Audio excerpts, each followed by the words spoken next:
Speaking of command and control from Washington, it's a different subject, but more or less the same concept. The mandate announced by Health and Human Services on religious organizations to provide contraception and abortifacient care at no cost for their employees.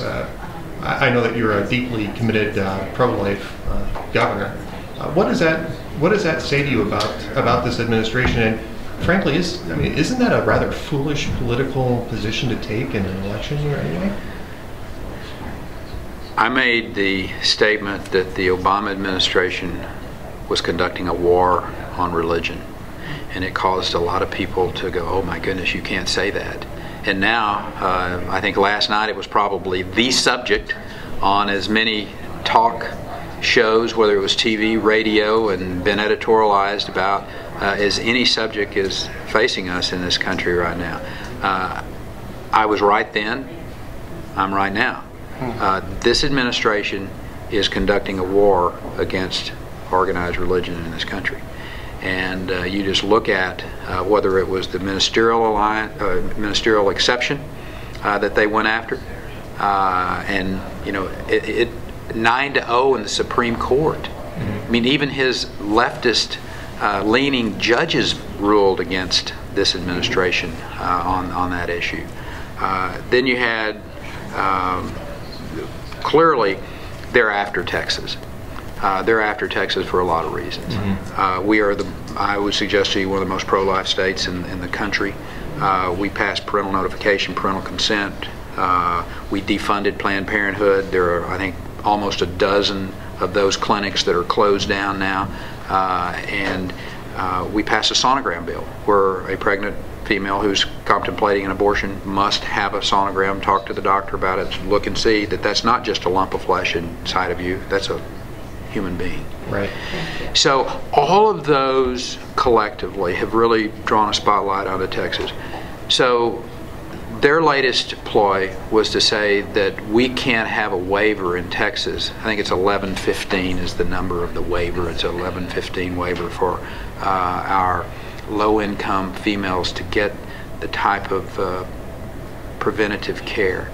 It's 100,000 women in Texas that this administration is refusing to allow a waiver where that we can fund those efforts. And it is strictly because Texas is a pro-life and they're activist, pro-abortion forces that pull the chain of this president.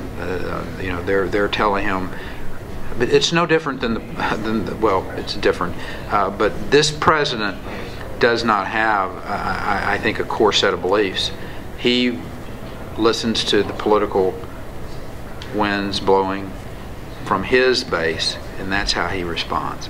So this war on religion is real, and this administration, what they're doing to the Catholic Church and the Catholic charities out there is unconscionable in my opinion.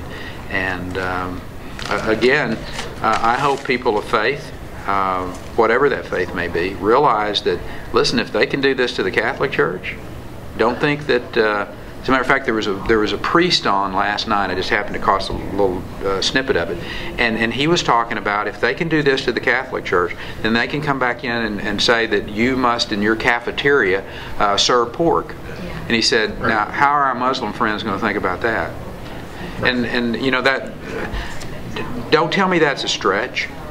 Because if you're going to tell the Catholic Church that yes, you are going to make these either morning after pills or these procedures available, or you're not going to get money, they can do anything. This nomination may go all the way to the convention. I mean, we may have a brokered convention, which I don't necessarily see as bad. You know. For Ed, it'll be interesting to watch. Great business for us, Governor. But no, I don't think it's necessarily a bad thing. And listen, I tell people I haven't left the fight. I just went home, I reloaded my mag, and I am fighting on a different front. Do you think in the future, are you thinking maybe coming back around to running again for Oh, president? sure. Yeah, I mean, learned a lot, and I'll let somebody else, analyze and critique the effort and why we were not successful. But I remind people Ronald Reagan wasn't successful the first time he ran. 1976, right? And they're going to say, why? We know what's happening out here. Our food costs are going up because of energy costs are going up, because you killed a pipeline that could have helped put people to work and driven down the cost of gasoline. You could be opening up federal lands and waters for exploration, but instead you're emboldening people like Mr. Chavez down in Venezuela. American people know that. You can say, things are great and things are good all you want, Mr. President, but the fact is, America's in trouble because of your policies. And you need to understand that, Mr. President.